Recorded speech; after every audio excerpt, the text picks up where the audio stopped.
ಪ್ರಿಯ ವಿದ್ಯಾರ್ಥಿಗಳೇ, ಕನ್ನಡ ಸಾಹಿತ್ಯ ಪ್ರಕಾರಗಳಲ್ಲಿ ಜನಪದ ಸಾಹಿತ್ಯನೂ ಒಂದು.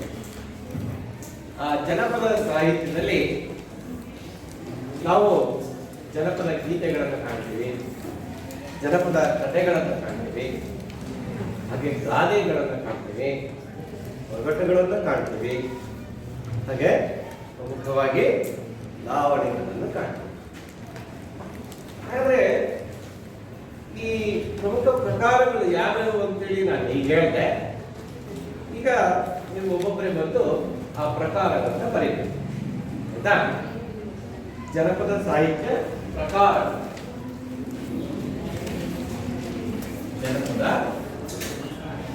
ಸಾಹಿತ್ಯ ಪ್ರಕಾರ.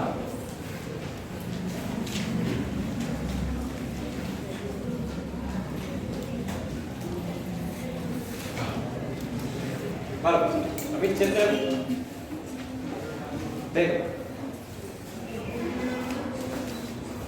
ಒಂದೇದು ಇಲ್ಲಿ ಒಂದು ಜನಪದ ಗೀತೆ ಅಂತ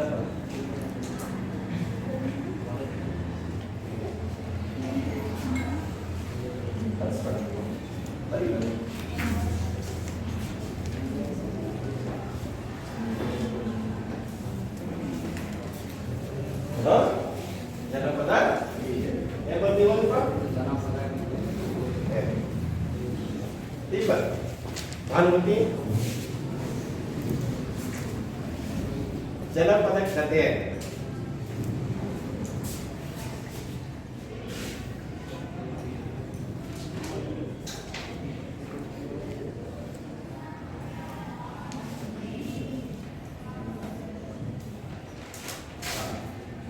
ಏನ್ ಬರ್ತೀರ ನೋಡಿ ಹೇಳು.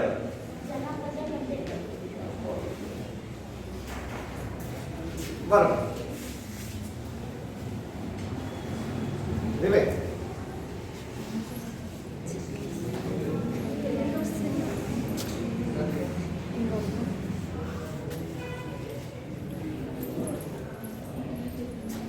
ಗಾದೆಗಳು. ನೆಕ್ಸ್ಟ್ ಅಬ್ಬಾಜ್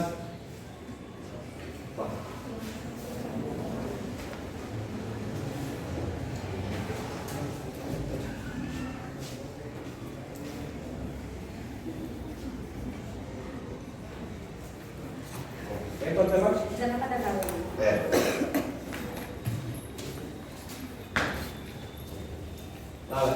ಒಗಟುಗಳು.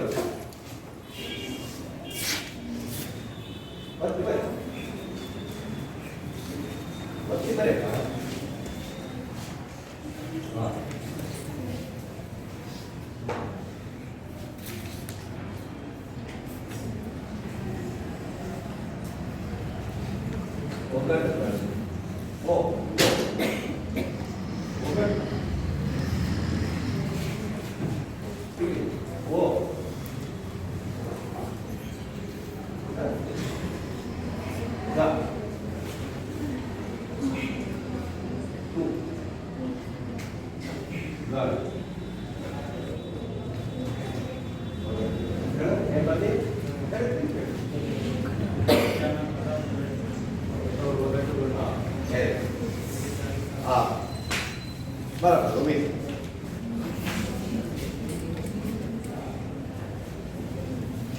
लावणी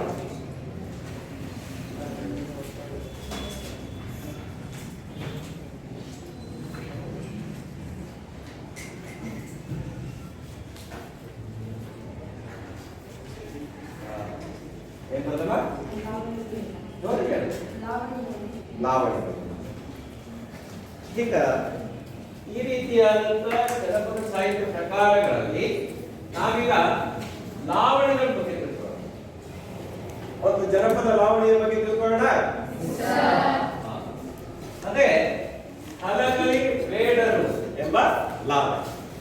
ಯಾವ ಲಾವಣಿ ಅದು? ಒಂದು ಲಾವಣಿ. ಎಂತ ಲಾವಣಿ? ಜನಪದ ಲಾವಣಿ.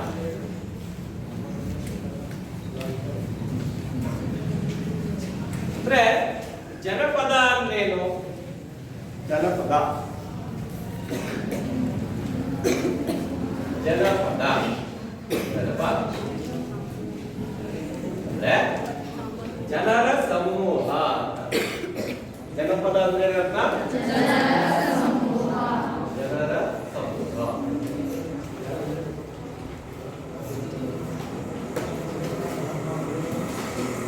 ಜನರ ಸಮೂಹದಲ್ಲಿ ಹುಟ್ಟಿದಂತಹ ಕಟ್ಟಿದಂತಹ ಸಾಹಿತ್ಯವನ್ನ ನಾವು ಜನಪದ ಅಂತ ಕರಿತೀವಿ.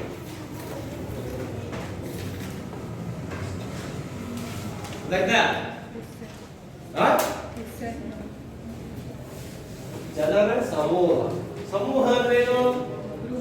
ಗುಂಪು. ಜನರ ಗುಂಪಿನಲ್ಲಿ ರಚಿತವಾದಂತಹ ರಚನೆಗೊಂಡಂತಹ ಸಾಹಿತ್ಯ ಅದು ಜನಪದ ಸಾಹಿತ್ಯ. ಈ ಲಾವಣಿಗಳು ಏನು? ಲಾವಣಿ ಅಂದ್ರೆ ಏನು ಅಂತ ತಿಳ್ಕೋಬೇಕು. ಹೌದಾ? ನೋಡಿ, ಈ ಲಾವಣಿ ಕನ್ನಡ ನಾಡಿನ ರಕ್ಷಣೆ ಮಾಡಿದಂತ ವೀರ ಕಲಿಗಳ ವೀರ ಸಾಹಸ ಉಜ್ವಲ ಜೀವನವನ್ನು ವರ್ಣಿಸುವ ಕಥನಾತ್ಮಕ ಕಾವ್ಯಗಳೇ ಲಾವಣಿಗಳು.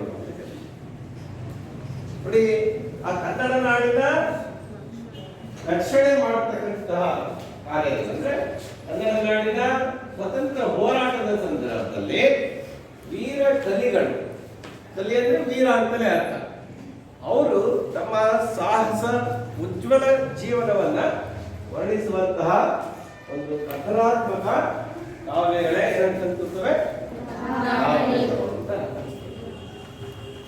ಅದೇ ಪ್ರಕಾರ ನಾವು ನೋಡ್ತಾ ಹೋದ್ರೆ ಏಕ ಘಟನೆಯನ್ನು ಆಧರಿಸುತ್ತವೆ.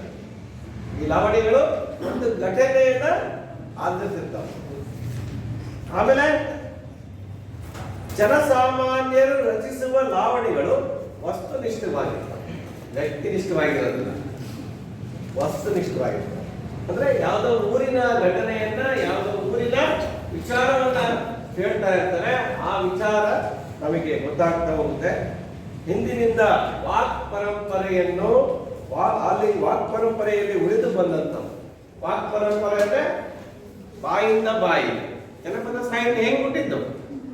ಬಾಯಿಂದ, ಜನರ ಬಾಯಿಂದ ಬಾಯಿ. ಅಜ್ಜಿ ಮಗಳಿಗೆ ಹೇಳಿದ್ದು, ಮಗಳು ಅವ್ರ ಮಗಳಿಗೆ ಹೇಳಿದ್ದು, ಆ ತರ ಬೆಳೀತಾ ಹೋಯ್ತು.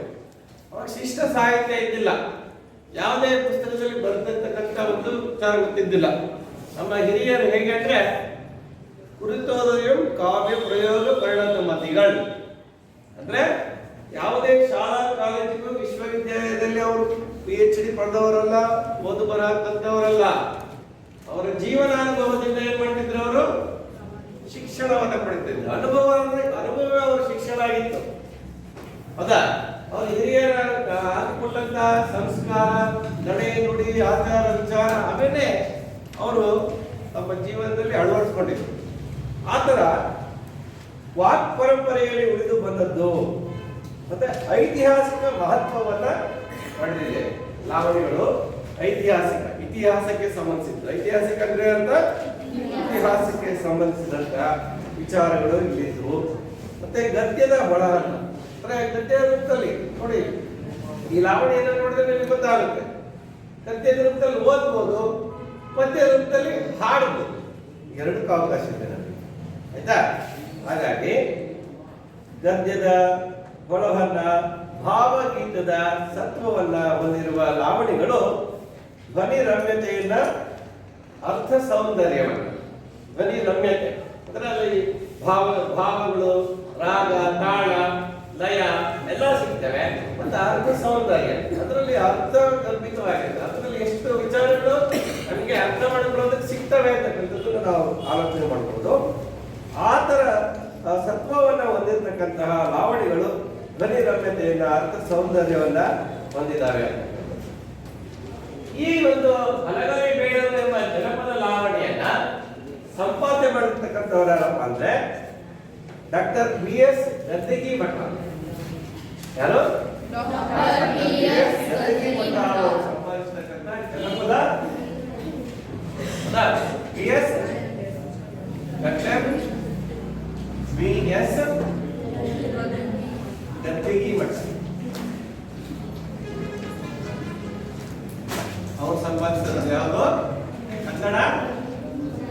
ಜನಪದ ಗೀತೆಗಳು.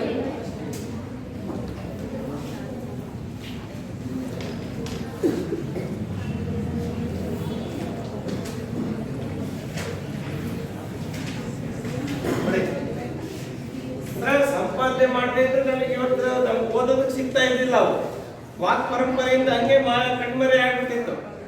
ಒಬ್ರು ಸಂಪಾದನೆ ಮಾಡಿದ್ದಕ್ಕೆ ನಮಗೆ ಅದು ಓದಕ್ಕೆ ಸಾಧ್ಯ ಆಗುತ್ತೆ. ಜನಪದ ಸಾಹಿತ್ಯ ಅಂದ್ರೆ ಆತನಲ್ಲಿ ಯಾವಾಗಲೂ ಬರ್ದಿಡ್ಬೇಕಲ್ಲ, ಬರೆದು ಅದನ್ನು ಮುದ್ರಣ ಮಾಡಿಸ್ಬೇಕು. ಮುದ್ರಣ ಮಾಡಿಸಿದ್ದು ಗ್ರಂಥಾಲಯ ಸಿಗ್ತವೆ, ಮತ್ತೆ ಶಾಲಾ ಕಾಲೇಜುಗಳಲ್ಲಿ ಓದೋದಕ್ಕೆ ಸಿಗ್ತವೆ ಅಲ್ವಾ. ಆ ತರ ಡಾಕ್ಟರ್ BS ಗದ್ದಿಗೆ ಮಠ ಅವರು ಈ ಕನ್ನಡ ಜನಪದ ಗೀತೆಗಳು ಎಂಬ ಗ್ರಂಥದಲ್ಲಿ ಈ ಒಂದು ಲಾವಣಿಗಳನ್ನ ಬರೆದಿದ್ದಾರೆ. ಅದು ನಮಗೆ ಓದೋದಕ್ಕೆ ಸಾಧ್ಯ ಆಯ್ತು. ಈಗ ಪೀಠಿಕೆ ಹೇಳ್ತೀರಾ ಪ್ರಸ್ತುತ ಈ ಮೇಲಿನ ವಾಕ್ಯಗಳು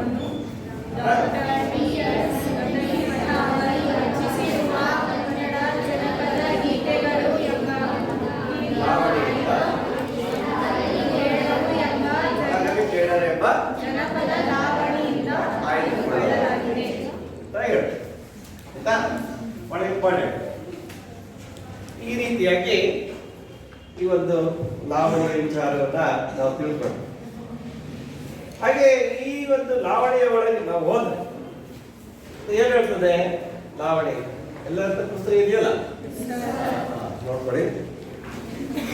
ಹೊತ್ತು ಬಂದಿತು ಮತ್ತ ನೋಡಿರಿ ಕತ್ತಿ ಹಿಡಿಯುವ ಜನಕ, ಸಿಟ್ಟಿನ ಮಂದಿ ಹಲಗಲಿ ಬಂಟರು ಮುಟ್ಟಲಿಲ್ಲೋ ದಡಕ. ನೀವು ಹೇಳ್ತೀರಾ? ಹೊತ್ತು ಬಂದಿತು ಮತ್ತ ನೋಡಿರಿ ಕತ್ತಿ ಹಿಡಿಯುವ ಜನಕ,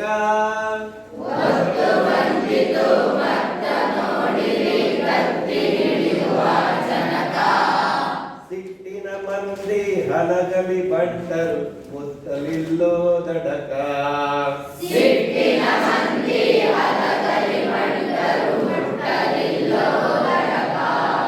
ವಿಲಾಯಿತಿಯಿಂದ ಹುಕುಮ ಕಳಿಸಿತು ಕುಂಪಣಿ ಸರ್ಕಾರ,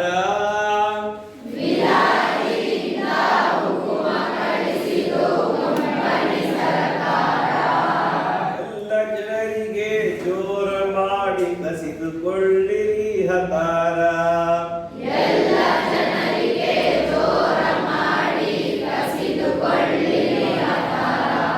ಹಲಗರಹಳ್ಳಿ ಮುಧೋಳ ಹತ್ತರ ಮೆರೆಯಿತೋ ಸುತ್ತಮುತ್ತ,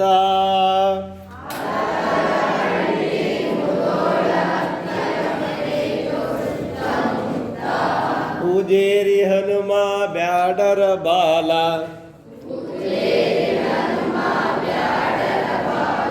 ಜಡಗ ರಾಮ ಮಸಲತ್ತ, ಕೈಯಾನ ಹತಾರ ಕೊಡಬಾರದು ನಾವು, ನಾಲ್ಕು ಮಂದಿ ಜತ್ತ, ಹತಾರ ಹೋದಿಂದ ಬಾರದು ಜೀವ, ಸತ್ತು ಹೋಗುವುದು ಗೊತ್ತಾ, ಹೊಡೀರಿ ಜಗಳ ಕೂಡಿ ತೀರ್ತೇವು,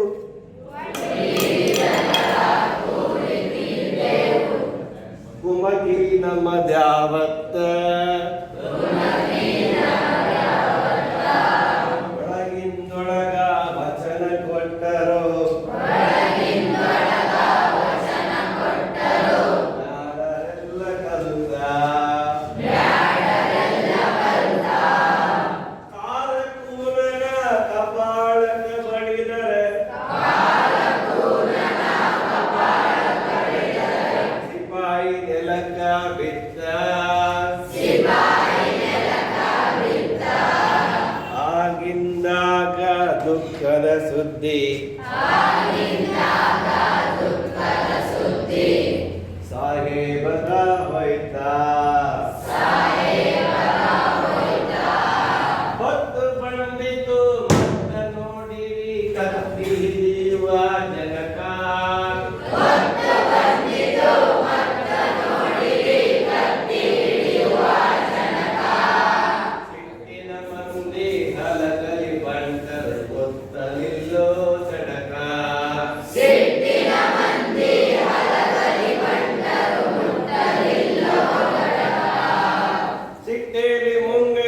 ಕಟ್ಟನೆ ಕಡ್ಕೊಂಡ ಕ್ರಮ ಕೊಟ್ಟ ಸಾರೇವಾಗ ಕುದುರೆ ಮಂದಿ ಕೂಡಿ ಮುಟ್ಟಿತು ತಳದ ಮ್ಯಾಗ ಒಳಗಿನ ಮಂದಿ ಗುಂಡು ಹೊಡೆದರು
ಕೂಗದನು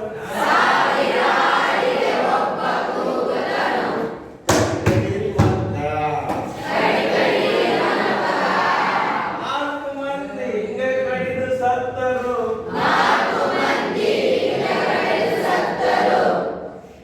ಹಲಗಲಿ ಬಂಟರಣ್ಣ ಜನಕ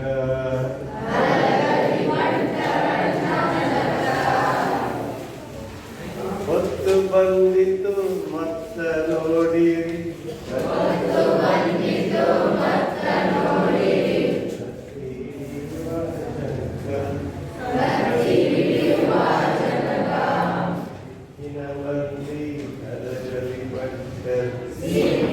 ಮಂದಿ ಹಲಗಲಿ ಬಂಟರು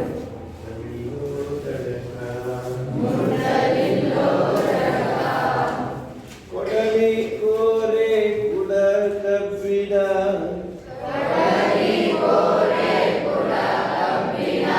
ಮೊಸರು ಬೆಣ್ಣಿ ಹಾಲ ಉಪ್ಪು ಎಣ್ಣೆ ಅರಿಶಿನ ಜೀರಿಗೆ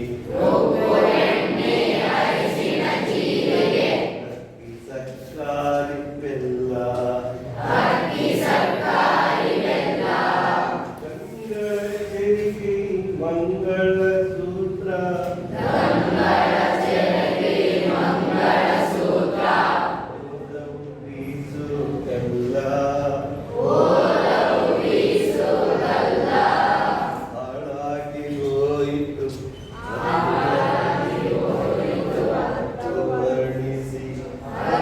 ವರ್ಣಿಸಿ ಕೇಳಲಿ ನಾನೆಷ್ಟ ಸಿಕ್ಕದ್ದು ತಗೊಂಡು ಸದ ನಿಂತರೋ ಊರಿಗೆ ಕೊಳ್ಳಿ ಕೊಟ್ಟ ಊದಿ ಮಾಡ್ಯಾರು ಹಲಗಲಿ ಸುಟ್ಟು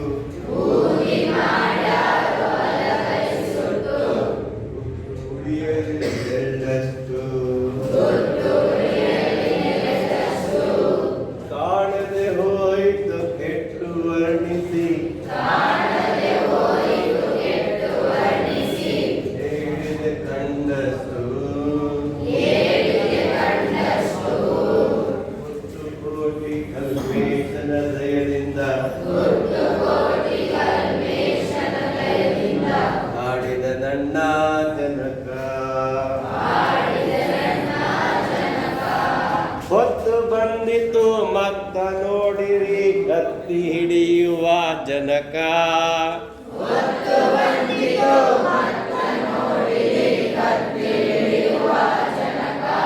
ಸಿಟ್ಟಿನ ಮಂದಿ ಹಲಗಲಿ ಬಂಟರು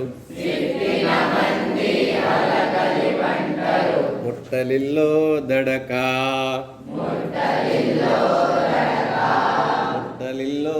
ದಡಕ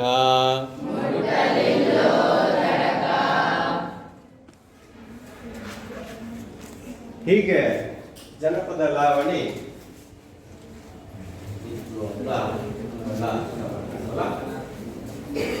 ಎಲ್ಲರಿಗೂ ಇಷ್ಟ ಆಯ್ತಾ? ಗದ್ಯ ರೂಪದಲ್ಲಿ ಇದೆ, ಭಾವಗೀತ ರೂಪದಲ್ಲಿದೆ, ಹೌದಾ? ಎಷ್ಟು ಫೀಲಿಂಗ್ ಉಂಟಾಯ್ತು. ಆ ಥರ ಜನಪದ ಗೀತೆಗಳು ನಮ್ಮ ಮನಸ್ಸಿಗೆ ಆ ಮುದವನ್ನ ನೀಡ್ತವೆ, ಹೌದಾ? ನೋಡಿ, ಹೊತ್ತು ಬಂದಿತ್ತು ಅಂತ ಹೇಳ್ತಾರೆ.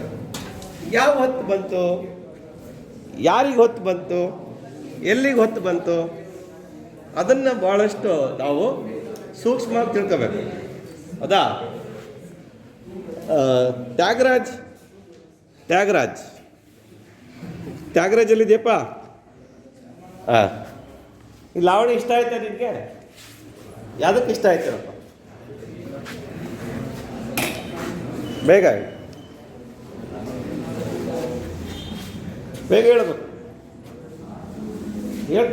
Very good. ಸಾಹಸ ಇಷ್ಟ ಆಯಿತು. ಮತ್ತೆ ವೀರತನ ಇಷ್ಟ ಆಗಿಲ್ಲ?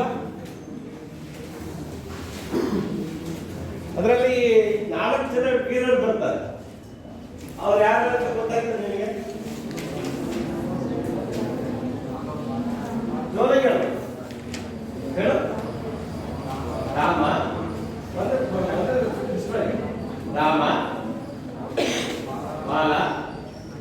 ಹನುಮ ಜಡ. Very good.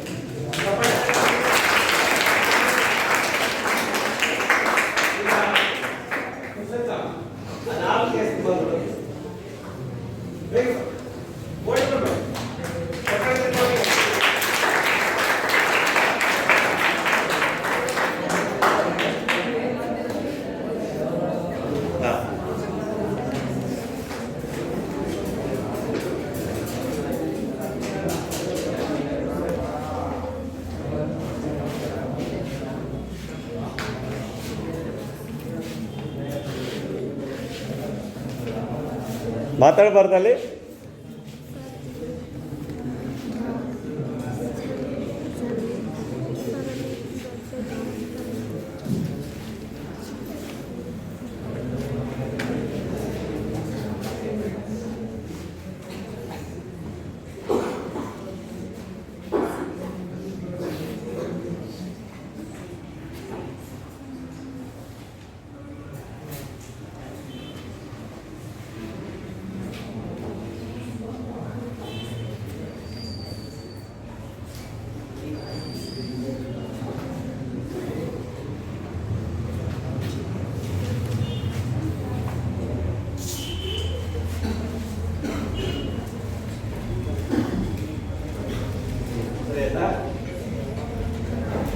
ರಾಮ ಜಡಗ ಹನುಮ ಬಾಲ ಅಂತ ಅವ್ನು ಬರ್ತಿದ್ದಾರೆ. ನಮ್ಮ ಪುಸ್ತಕದಲ್ಲಿ ಏನಿದೆ? ಬಾಲ ಮತ್ತೆ ಜಡಗ ರಾಮ. ಗೊತ್ತಾಯ್ತಾ? ಈಗ ನೀವೆಲ್ಲ ಬಹಳ ಹುಮ್ಮಸ್ಸಿನಿಂದ ಇದ್ದೀರಾ, ಅದರ ಅರ್ಥ ತಿಳ್ಕೋಬೇಕು ಅಂತ. ಹೊತ್ತು ಬಂದಿತ್ತು ಮತ್ತ ನೋಡಿರಿ ಕತ್ತಿ ಹಿಡಿಯುವ ಜನಕ ಅಂತ ಹೇಳಿ ಯಾರು ಲಾವಣಿಕಾರರು. ನೀವು ಯಾರು ಲಾವಣಿಕಾರ ಕೇಳಿದ್ದೀರಾ? ನಿಮ್ಮ ಕಡೆ ಯಾರಾದರೂ ಲಾವಣಿಕಾರರು ಯಾರು ಗೊತ್ತಿದ್ದಾರೆ? ಲಾವಣಿಕಾರ ಚಿತ್ರದುರ್ಗ ಜಿಲ್ಲೆಯಲ್ಲಿ ಇದ್ದಾರೆ. ಸಿದ್ದನ ಮಠ ಅಂತ ಕೇಳಿದ್ರೆ ಹೊಳಲ್ಕೆರೆ ತಾಲೂಕು ಸಿದ್ದನ ಮಠ. ಅಲ್ಲಿ ಯುಗಧರ್ಮ ರಾಮಣ್ಣ ಅಂತ ಆಶುಕವಿ ಅಂದ್ರೆ ಅವರಲ್ಲೇ ಕವಿತೆಯನ್ನು ಕಟ್ಟಿ ತಮ್ಮ ಕೈಯಲ್ಲಿ ಇಟ್ಕೊಂಡು ಬಹಳ ಚೆನ್ನಾಗಿದ್ರು. ನಾವು ಬಾಲ್ಯದಿಂದಲೂ ಆ ಸಿದ್ದರಾಮಯ್ಯ ನೋಡಿದ್ವಿ. ಅವ್ರಿಗೆ ಗೊತ್ತಾ, ಚಿತ್ರದುರ್ಗದ ಜಿಲ್ಲೆಯ ಒಳಗೆ ಚಿತ್ರದುರ್ಗದ ತಾಲೂಕು ತಳವಾಳು ಜಗದ್ಗುರು ಬೃಹನ್ಮಠದ ಶಿವಕುಮಾರ ಶಿವಾಚಾರ್ಯ ಮಹಾಸ್ವಾಮಿಗಳು ಅವರ ಕಾಲದಲ್ಲಿ ಬಹು ಪ್ರಗತಿಯ ಕಂಡಿತು ಬಸವ ಪದದ ಈ ನೆಲದಿ. ಈ ತರ ಕಟ್ಬಿಡುತ್ತ ಲಾವಣಿಗಳು ಸೃಷ್ಟಿಯಾಗ ಈ ತರ ಅರ್ಕೋತ ಎಷ್ಟು ಸುಲಲಿತವಾಗಿರ್ತಿತ್ತು ಅಂದ್ರೆ ಕೇಳೋದಕ್ಕೆ ಬಹಳಷ್ಟು ಆನಂದ ಕೊಡ್ತದೆ. ಇಲ್ಲಿ ಹೊತ್ತು ಬಂದಿದ್ದು ಮತ್ತ ನೋಡಿರಿ ಕತ್ತಿ ಹಿಡಿಯುವ ಜನಕ ನೋಡಿ. ಅಂದ್ರೆ ಈ ಲಾವಣಿಯ ಪ್ರಾರಂಭದಲ್ಲಿಯೇ ಈ ಲಾವಣಿಯ ಎಂಡಿಂಗ್ ಏನಾಗುತ್ತೆ ಅಂತ, ಅಂತ್ಯ ಏನಾಗುತ್ತೆ ಅಂತ ಅಲ್ಲೇ ಸೂಕ್ಷ್ಮ ಕೊಡುವುದಲ್ಲ. ಲಾವಣಿಕಾರ ಎಷ್ಟು ಸೂಕ್ಷ್ಮ ಹೇಳಿದ ನೋಡಿ. ಹೊತ್ತು ಬಂದಿತ್ತು ಮತ್ತ ನೋಡಿರಿ ಕತ್ತಿ ಹಿಡಿಯುವ ಜನಕ ಅಂದ್ರೆ ಆ ಕತ್ತಿ ಹಿಡಿಯುವ ಜನ ಅಂದ್ರೆ ಅವರು ವೀರಾವೇಶದಿಂದ ಹೋರಾಟ ಮಾಡಿದ್ರು, ಆದ್ರೆ ಕೊನೆಗೆ ಅವ್ರು ಗೆಲ್ಲಿಲ್ಲ ಅಂತ ಎರಡನೇ ಸಾಲಲ್ಲಿ ಸಿಟ್ಟಿನ ಮಂದಿ ಅವ್ರು ಬಹಳ ವೀರಾವೇಶದಿಂದ ಹೋರಾಡಿದ್ರು, ಸಾಹಸಿಗಳಾಗಿದ್ರು. ರಾಮ ಜಡಗ ಹನುಮ ಬಾಲ ಈ ಪ್ರಮುಖ ವೀರರು. ಆದ್ರೂ ಕೂಡ ಹಲಗಲಿ ಬಂಟರು ಮುಟ್ಟಲಿಲ್ಲೋ ದಡಕ ಅಂದ್ರೆ ಅವರು ಕೊನೆಯನ್ನ ಕಾಣಲಿಲ್ಲ, ಅವರು ವಿಜಯವನ್ನ ಸಾಧಿಸಲಿಲ್ಲ. ದಡವನ್ನು ತಲುಪೋದಂತೇನು? ವಿಜಯವನ್ನ ಸಾಧಿಸೋದು ಅಂತ, ಅದ ಯಶಸ್ಸನ್ನ ಸಾಧಿಸೋದು ಅಂತ. ಅಂದ್ರೆ ಅವರು ವೀರಾವೇಶದಿಂದ ಹೋರಾಟ ಮಾಡಿದ್ರು, ವೀರ ಮರಣವನ್ನ ಹೊಂದಿದ್ರು. ಅಂದ್ರೆ ಅವರ ಆ ಒಂದು ಹೋರಾಟ ಯಶಸ್ವಿ ಆಗಲಿಲ್ಲ, ವಿಫಲ ಆಯಿತು ಅನ್ನೋದನ್ನ ಈ ಲಾವಣಿಯ ಮೊದಲಿಗೆ ನಮಗೆ ಅರಿವು ಮೂಡಿಸ್ತಾರೆ. ನೋಡಿ ಲಾವಣಿ ಪ್ರಥಮವಾಗಿ ಗೊತ್ತಾಗುತ್ತೆ ನಮಗೆ. ಮುಟ್ಟಲಿಲ್ಲದಕ್ಕಾದ್ರ ಅವರು ಯಶಸ್ಸನ್ನು ಪಡೆಯಲಿಲ್ಲ. ಬ್ರಿಟಿಷರ ವಿರುದ್ಧ ಹೋರಾಡಿ ಮಡಿದ್ರು. ಆದ್ರೆ ಆ ಹೆಸರು ಅಜರಾಮರವಾಗಿ ಉಳಿತು. ಯಾರ ಹೆಸರು? ಉಜಿರೆ ಹನುಮ, ಕಾಡರ ಬಾಲ, ರಾಮ, ಜಡಗ, ಇವರು ಹಲಗಲಿಯ ಬೇಡರು ಅಂತಕ್ಕಂಥದ್ದು. ನೋಡಿ ಅವರ ಊರೇ ಅವರ ಅಂಕಿತ ಆಗಿತ್ತು ಅಂತ ನಾವು ತಿಳ್ಕೊಂಡಿದ್ದಲ್ಲ, ಅವರ ಊರೇ ಅವರಿಗೆ ಅಂಕಿತ ಆಗಿತ್ತು ಅಂತ. ನೋಡಿ ಇಲ್ಲಿ ಹೇಳ್ತಾ ಇದ್ದಾರೆ, ಹಲಗಲಿ ಬೇಡರ ಊರು. ಬೇಡರ ಊರು ಯಾವುದು? ಅವರ ಊರೇ ಹಲಗಲಿ. ಅದು ಮುಧೋಳ್ ಸಂಸ್ಥಾನದಲ್ಲಿತ್ತು ಅಂತ. ಅದಲ್ಲಿದ್ದಂತೆ ಮುಧೋಳ್ ಸಂಸ್ಥಾನದಲ್ಲಿದ್ದು ಇಂದಿನ ಬಾಗಲಕೋಟೆ ಜಿಲ್ಲೆಗೆ ಸೇರಿದೆ. ಈಗ ಯಾವುದು ಸೇರಿದದು? ಬಾಗಲಕೋಟೆ ಜಿಲ್ಲೆಗೆ ಸೇರಿದೆ. ಅಂದು ಕಲಾದಗಿರಿ ಜಿಲ್ಲೆಯ ಸ್ಥಾನವನ್ನು ಪಡೆದಿರ್ತಾರೆ. ಯಾವಾಗ? ಆ ಒಂದು ಸ್ವತಂತ್ರ ಹೋರಾಟ ಸಂದರ್ಭದಲ್ಲಿ. ಹೌದಾ? ಪ್ರಥಮ ಸ್ವತಂತ್ರ ಹೋರಾಟ ಅಂದ್ರೆ ಸಿಪಾಯಿ ದಂಗೆ. ಹೌದಾ? ಆ ಸಂದರ್ಭದಲ್ಲಿ ಅದು ಕಲಾದಗಿ ಜಿಲ್ಲಾ ಕೇಂದ್ರ ಆಗಿತ್ತು. ಆ ಕಲಾದಗಿಯಿಂದ ಉತ್ತರಕ್ಕೆ 5-6 ಕಿಲೋಮೀಟರ್ ದೂರದಲ್ಲಿ ಹಲಗಲಿ ಇದೆ ಅಂತ ವಿಚಾರ ಹೇಳ್ತಾರೆ. ಏನ್ ಕೇಳ್ತಿದ್ದಪ್ಪ ಕೋಳಿ? ಇಬ್ರು ಕೋಳಿಗಳು ಮೇಲೆ ಈ ಹಲಗಲಿ ಬೇಡರ ಊರು ಯಾವುದು? ಯಾವುದು? ಹಲಗಲಿ. ಅದು ಯಾವ ಜಿಲ್ಲೆಯಲ್ಲಿದೆ ಈಗ? ಬಾಗಲಕೋಟೆ ಜಿಲ್ಲೆ. ಅಲ್ಲಿ ಏನ್ ಮಾಡ್ತಿದ್ದೀರಾ? ಕೂತ್ಕೊಳ್ಳಿ. ಹಲಗಲಿಯ ಬಂಟರ ಹಲಾಲ ಗದರ ಅಂತಕ್ಕಂಥದ್ದೇ ವೀರ ರಸಯುಕ್ತವಾದ ಹಾಡುಗಳೇ ಏನಾಗಿದಾವಂತೆ? ಹಲಗಲಿ ಬೇಡರ ಲಾವಣಿಗಳಾಗಿದ್ದಾವೆ. ಈ ಬ್ರಿಟಿಷರು ನಮ್ಮ ಭಾರತ ದೇಶಕ್ಕೆ ಯಾಕೆ ಬಂದ್ರು? ವ್ಯಾಪಾರಕ್ಕಾಗಿ ಬಂದಂತ ಬ್ರಿಟಿಷರು ನಮ್ಮ ದೇಶದ ಆಡಳಿತ ಸೂತ್ರವನ್ನ ಹಿಡಿದ್ರು. 1857ರ ಪ್ರಥಮ ಸ್ವತಂತ್ರ ಸಂಗ್ರಾಮ. ಇನ್ನೊಂದು ಹೆಸರೇನು ಹೇಳಿ? ಸಿಪಾಯಿ ದಂಗೆ ಅಂತ. ಅದರ ನಂತರ ಭಾರತೀಯರ ಮೇಲೆ ನಿಶಸ್ತ್ರೀಕರಣದ ಹುಕುಮನ್ನ ಹೊರಡಿಸಿದರು. ನಿಶಸ್ತ್ರೀಕರಣ ಅಂದ್ರೆ ಏನು? ಯಾರು ಹೇಳ್ತೀರಾ? ನಿಶಸ್ತ್ರೀಕರಣ ಅಂದ್ರೆ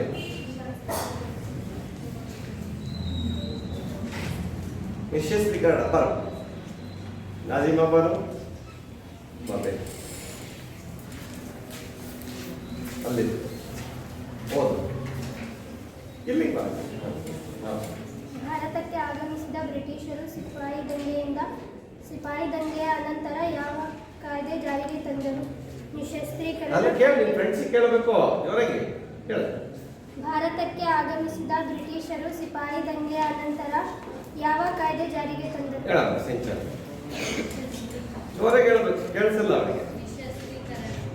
ನಿಶಸ್ತ್ರೀಕರಣ ಕಾಯ್ದೆಯನ್ನ ಜಾರಿಗೆ ತಂದರು. ಯಾಕೆ ತಂದ್ರು? ಪ್ರಶ್ನೆ ಕೇಳಿದ್ರೆ ನೀನು ಇನ್ನೊಂದ್ಸರಿ ಪ್ರಶ್ನೆ. ಭಾರತಕ್ಕೆ ಆಗಮಿಸಿದ ಬ್ರಿಟಿಷರು ಸಿಪಾಯಿ ದಂಗೆಯ ಅನಂತರ ಯಾವ ಕಾಯ್ದೆ ಜಾರಿಗೆ ತಂದರು? ಅಂದ್ರೆ ಆ ಭಾರತೀಯ ಸೈನಿಕರು ಇವರ ನಿಯಂತ್ರಣದಲ್ಲಿರಬೇಕು ಅನ್ನೋ ಉದ್ದೇಶದಿಂದ ನಿಶಸ್ತ್ರೀಕರಣ ಕಾಯ್ದೆಯನ್ನು ತಂದರು. ನಿಶಸ್ತ್ರೀಕರಣ ಕಾಯ್ದೆ ಅಂದ್ರೆ ಏನಂತ ಹೇಳಿ ಅದಕ್ಕೆ ಅರ್ಥ ಇದು.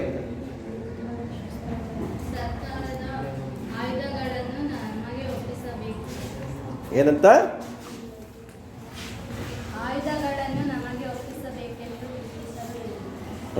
ಸರಿ ಏನಮ್ಮ, ನೀನೊಂದು ಸರಿ ಹೇಳು. ಸರ್ಕಾರದ ಅನುಮತಿ ಇಲ್ಲದೆ ಭಾರತೀಯರು ಶಸ್ತ್ರಾಸ್ತ್ರಗಳನ್ನು ಹೊಂದುವಂತಿಲ್ಲ ಮತ್ತು ತಮ್ಮಲ್ಲಿರುವ ಆಯುಧಗಳನ್ನು ಸರ್ಕಾರಕ್ಕೆ ಒಪ್ಪಿಸಬೇಕು ಎಂಬುದಾಗಿತ್ತು. Very good. ಚಪ್ಪಾಳೆ ಯಾಕ್ರಿಕೆಗೆ.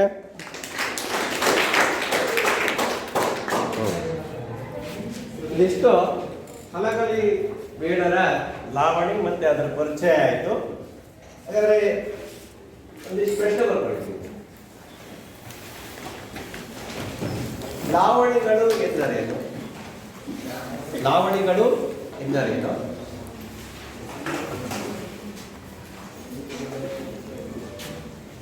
ಬೇಗ ಬನ್ನಿ.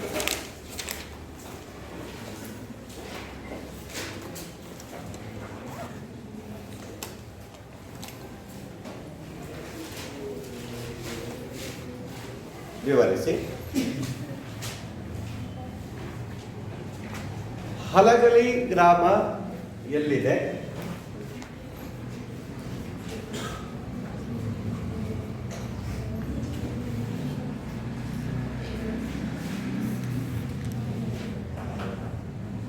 ಆಯ್ತಾ?